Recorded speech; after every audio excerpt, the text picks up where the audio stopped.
Hello, everyone, and it is lovely to have you back with us at the end of the Burnout Culture Summit. And our next guest is one of the world's leading voices on conscious parenting and human connection. Naomi Aldort is a best-selling author and internationally recognized guide on raising children with respect, trust, and freedom rather than pressure and control. She wrote the book Raising Our Children, Raising Ourselves, published in more than 20 languages, and she is known for helping families and leaders find peace and clarity in how they relate to others. Naomi's work is about understanding people deeply so we can support real growth without force. That's exactly why her perspective matters at the summit. Burnout culture thrives on pressure and compliance, and Naomi offers a different perspective. Welcome, dear Naomi. Thank you. Thank you for having me. I appreciate it. Thank you. So, our topic today is going to be how freedom from needing approval um, empowers you in parenting and life. Why do you think people experience burnout in their life and in their goals? To me, it's very simple. That's because they're focusing on getting something Mm, rather than giving something. And getting something in terms of approval, fitting in, it's like if your goal is to fit in and meet expectations, like I want to look good, I want to succeed so people appreciate me, then you're going to burn out. That's a mm, very hard ladder to climb on. If you're doing what you love to do because you love to do it, because you came into this world with some talent and passion and you just want to do it, it doesn't mean that the other speakers who probably speak on setting goals about, specifically for careers, it doesn't mean that they're wrong. Okay, so it doesn't cancel that. Within that, yeah, you may need to set goals, go for the stars so you can get to the moon, and all those other, success terminologies and ideas. But the context, I will be talking about the psychological context of who you are as you pursue anything, mm, including parenting itself, because my expertise parenting. But you are the leader of yourself, your family, and your career if you have one outside of family. My career was mothering for a long, long time. And I have an article by that title, by the way. Uh, so the burnout comes from ego. mm, That's the main thing to know. It's like when you're attached to looking good, impressing, succeeding, all those words. I need to be successful. You don't need to be successful. I remember the first time somebody asked me in an interview how I built my career, and I looked at them kind of blank. I never thought of what I'm doing as a career. I never pursued a career. I just did it what I wanted to do. I was a piano teacher. I was destined to do music. There's a lot of music in my family, and my kids, two of my three sons are musicians, and we have musicians in the family. Our original last name from Germany, Singer. And we had musicians in the family, and we have prodigies and like amazing talent. So I was a piano teacher, a little bit also a voice teacher, performing a bit, and that was the direction. And this is an example. I'm sharing the personal story because it's an example of how we move on based on love and inspiration. Parents of students of mine were telling me that the students are getting therapy out of the piano lessons. And I wasn't surprised. I knew I'm doing more than piano lesson because children can't play well when they're anxious. And I would address that in variety of subtle ways, and the parents could see the results. So that's when I started, and then I started having my own children, writing some articles to local paper and then for Mothering magazine. And then people started calling me and said, "Can you counsel me? Can you, you know, I didn't design this." And they call from all over the world. And initially, I did it all for free, by the way, until one of my first clients said to me, Naomi, you should charge me. I'm calling you every week, and you're spending time with me and answering my questions. So that's when, it kind of rolled because I was doing what I was and am passionate about and wanting to give, not to get. And it's also the focus on loving rather than seeking love. It's not Mm, about does he love me or does she love me or do my children love me or my husband, wife. It's about am I loving? And I want everybody to notice as they listen to it because it may sound like a panacea out there, but when somebody tells you I love you, actually nothing happens to you. You may be happy to know that they love you because you love them. That's not as deep as when you experience loving, whether the other person even knows that you love them or not. Notice the joy and the depth of loving. You love your child. They don't love you yet. They don't know anything. They depend on you. That's why they mommy, mommy, mommy. It's like existence. It's not yet love. It's whatever it is. It's a bond, a connection, a lot of wonderful things. But the joy when you hold that first baby or any baby or your child, what you experience is the giving. And the mm, giving is the best gift in life. beautiful. So you don't want to fit into society. You want to create a better one by creating a better you, to offer love and to Mm, not worry about being loved or appreciated. mm, Because if you worry, you get burned out. Because mm, now you're chasing kudos, you're chasing recognition, appreciation, and that's ego. And that's just really burdening. It's mm, really burdening, which is why when I first became mother, one of the things I said to my husband after a short time of like the immense joy of that first baby, I said to him, what a relief. Finally, life isn't about me. wow. And I was so excited. And I never lost that. I noticed with my children, things that I would have wanted to do for my own career when I still thought I was going to be a musician and just wasn't motivated enough. And now I was all over the place doing everything for their musical career, for their interests, not all of them in music, but other things too, theater, whatever, sports, whatever they were into. The joy to do something for another is just beyond belief. There's no comparison to being me, me, me. I want for me and I want to be successful and I want recognition. The greatest return in life is the giving. Mm, So there is nothing to strive for in terms of the self. There's no striving. Be a leader, not an achiever. A leader of something you love to do, making a mm. difference in somebody's life. Right. Thank you so much, Naomi, also for sharing your personal story. You mentioned that you raised three kids while building or letting your career be built by what you were doing automatically. Um,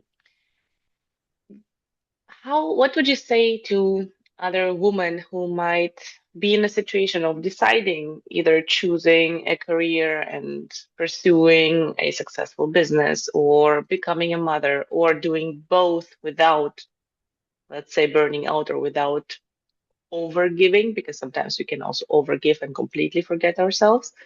What Yeah. would you say? What was your secret?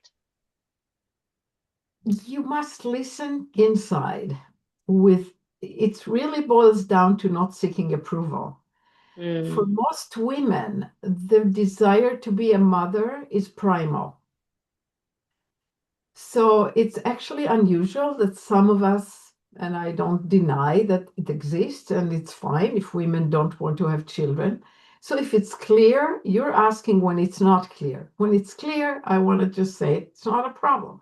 If you want to have a career and not to have children, or to have a career um, and wait with the children, do whatever you want as long as you really want it. It's not Mm, about impressing anyone or earning money or showing men I don't need you, or whatever the story, the motivation, the narrative that isn't authentic, isn't real who you are, but a need to get the approval. Because the seeking approval is killing us. That's insecurity. That mm, prevents us from being real with who we are. So if you want both career and mothering, and you honestly want that career and you're passionate about it, you can do both with a lot of things, not everything.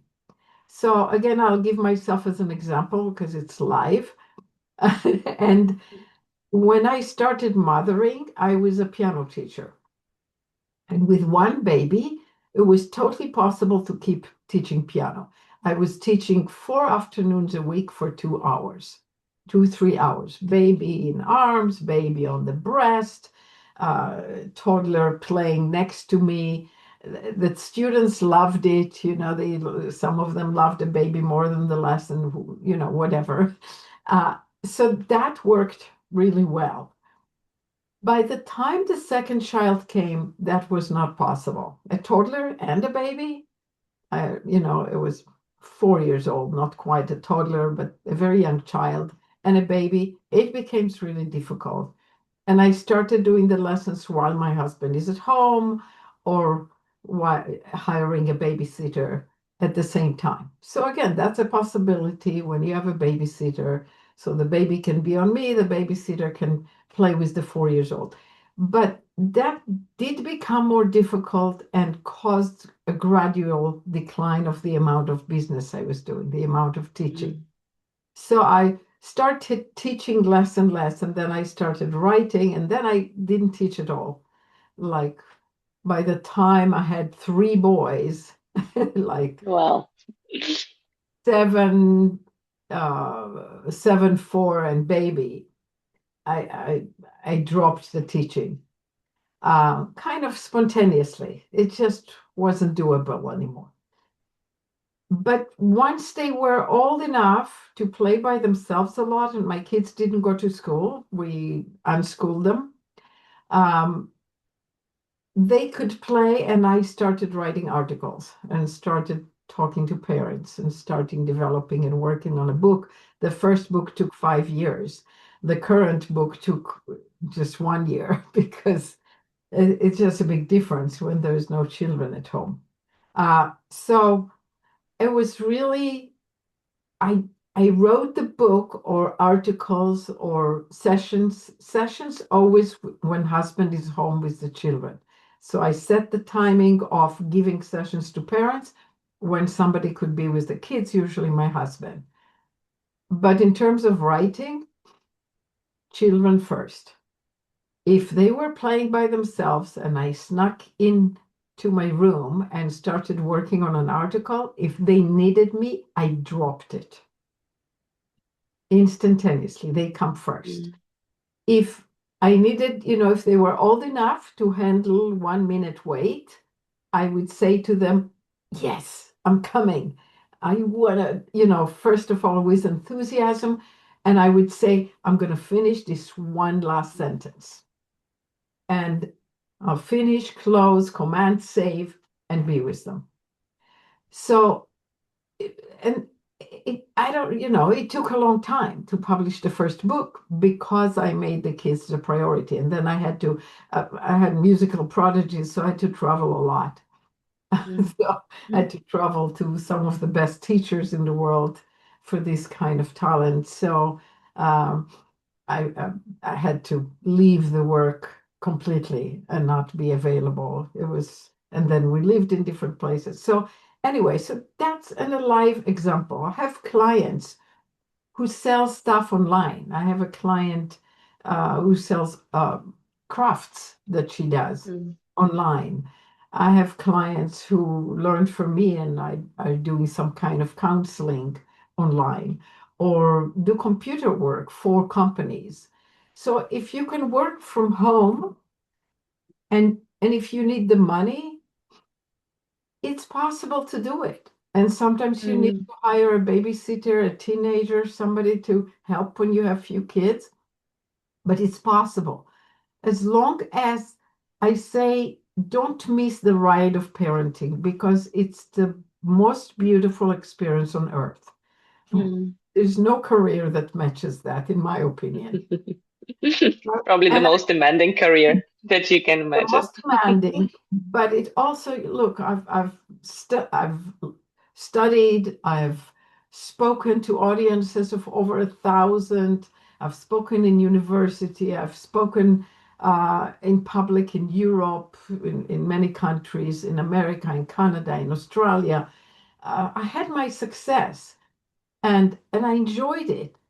But to compare that to being with your child and being the catalyst for them fulfilling who they are, not through Mm, your ego, whatever they want to do, and enabling that, nothing. The career is fade, faded colors in comparison for me.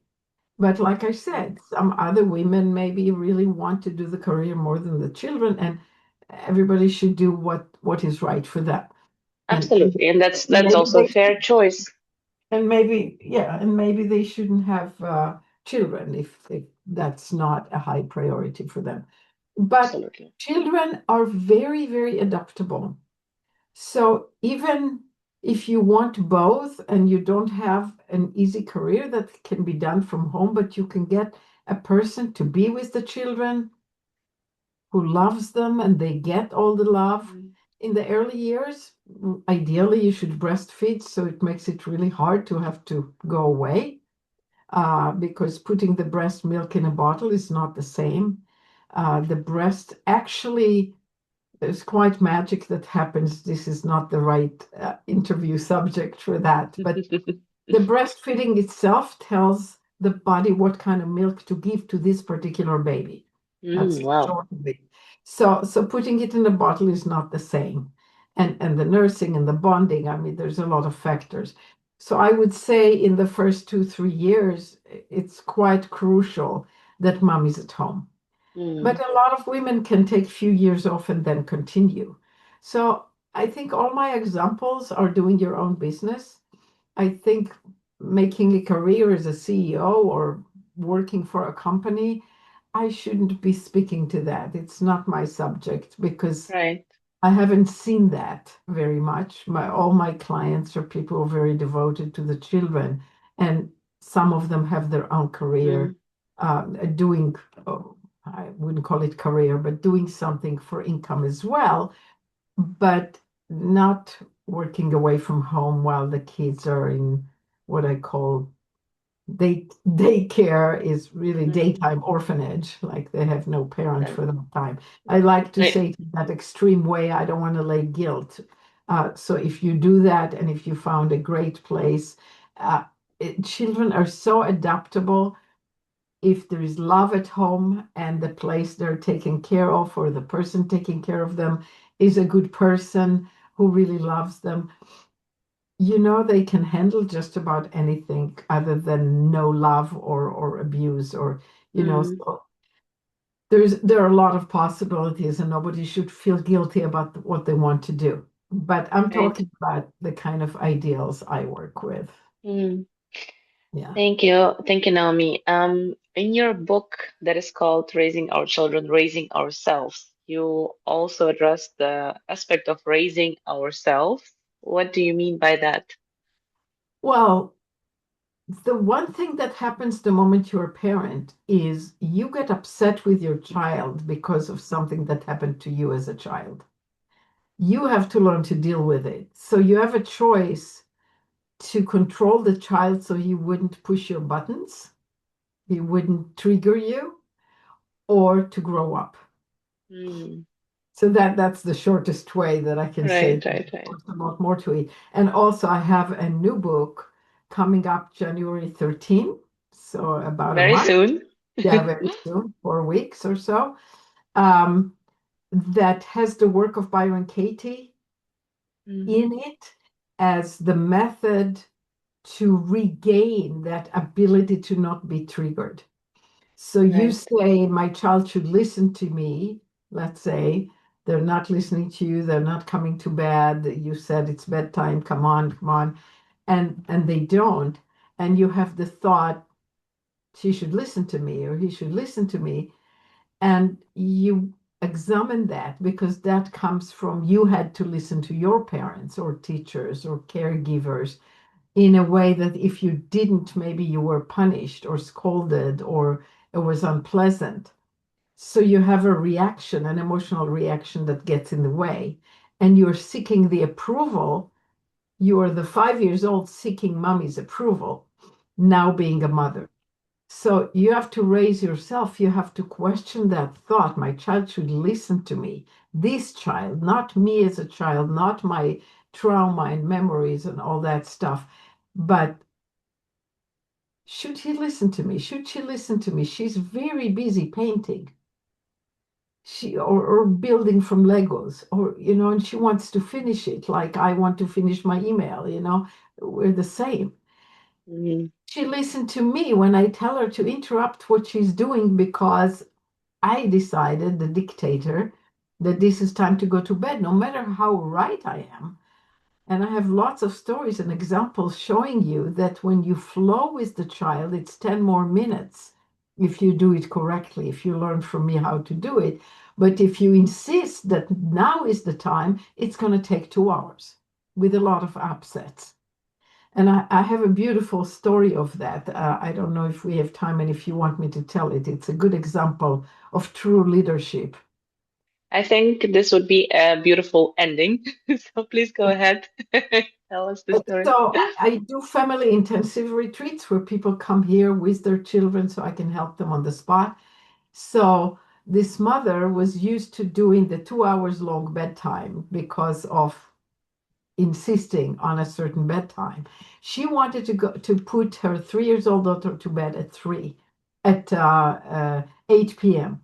Mm, And it was here in this room, actually, because we were going to counsel some more. So I brought a mattress here, and she was laying with the baby, breastfeeding her. And the baby will breastfeed and look like she's going to fall asleep. And then, I mean, 3 years old, get up and roam around again. Mother had to pull her back, struggle, da da da da, breastfeed again, tell a story, sing a song and dance for 2 hours. At 10 p.m., the baby is asleep. mm, After 2 days of doing that and enough discussions with her and doing work with her on her need to control it this way, I said, let's leave it without control and see what happens. I knew what would happen. So she and I were sitting having a session. 8 o'clock, the girl just want to play. She runs around in circles. She brings the doll to mommy, and mommy keeps talking to me. Take the doll back, run around, bring some other toy, having a great time. On the minute at 10 p.m., after having a great time, and mother has great time with me, a great session, 10 o'clock, the girl climbs in her mother lap, latches on, breastfeeds, and go to sleep. wow. I So, think that's a beautiful example what control and force can do and how we can take this lesson out and also put it into leadership or self-leadership. That the yes. more you push and the more you try to get a certain outcome, Yeah, actually because the leadership is not control. right. Leadership is actually knowing what the person you're in charge of and you're loving needs and Mm, how to make their needs flow into what you think is best for them. But it's not about what you think. They know what is best for them. That's what that new book, Listen to Your Baby, it's all the way till age 6. That's what it's about. It's about how to actually read the cues and realize the baby is their own leader already, too. Right. and they know what's right. And to be a leader is to notice that and remove the obstacles rather than control where it's going. I think that's a beautiful wrap up and a beautiful line to take away with us. Thank you so much, Naomi. For you guys, if you wanna read more about Naomi's work and look at her website, the link is down below. And I will see you back in the Facebook group where we can keep discussing about the topic of burnout and parenting and leadership. And thank you so much for being with us today. You're welcome. Thank you.